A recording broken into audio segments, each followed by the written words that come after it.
state of consciousness that somehow the ancients were able to achieve, and in that state of consciousness have an intuition, have a unity with some object that they're looking at. Because the rishis talk about the ability of human beings to achieve a state of consciousness where the subject-object, the object of inquiry, is unified with the subject. There is no subject-object separation, and it is a quality where there is a total knowledge of what you are observing.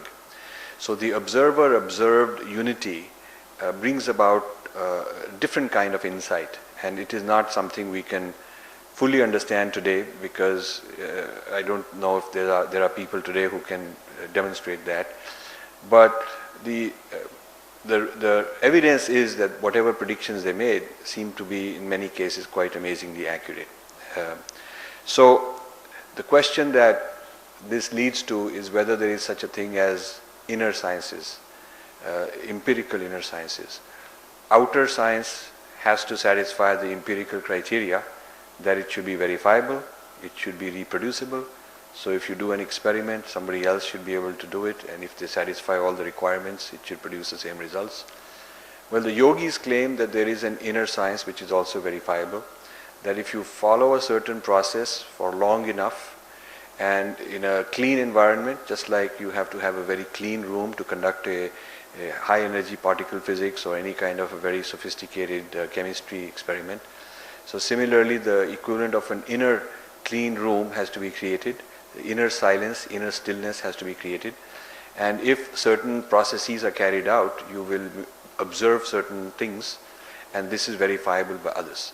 So this claim, and I'm not saying it is true or false, but this claim is the basis of what's called Adhyatma Vidya, or inner sciences. And this Adhyatmic knowledge is the basis of a huge amount of tradition that has evolved in our country. Now, this is the basis of higher truth in Indian tradition, contrasted with the traditions of the West, which rely on history of a prophetic lineage. Some prophets come, historically unique, historically exclusive, prophetic lineage. So the only way you can know the truth is to believe in their history, because you cannot ever have that experience yourself. The difference in the case of Indian claim is that you can have that same experience yourself, even if it is very rare, even if it is very difficult. But there's always, in every period, in every century or so, there are always one or two great exemplars who replicate that experience.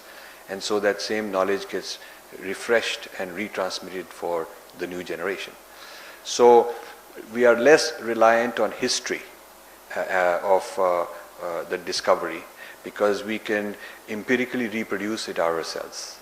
So this is a very interesting distinction between Indian traditions and Western traditions, where in the Western traditions it is theoretically non-reproducible, and there are good logical arguments why it is simply impossible to reproduce what was one-of-a-kind event, whereas in the Indian tradition it is always possible to reproduce any accomplishment or any claim of a higher exalted experience that somebody had.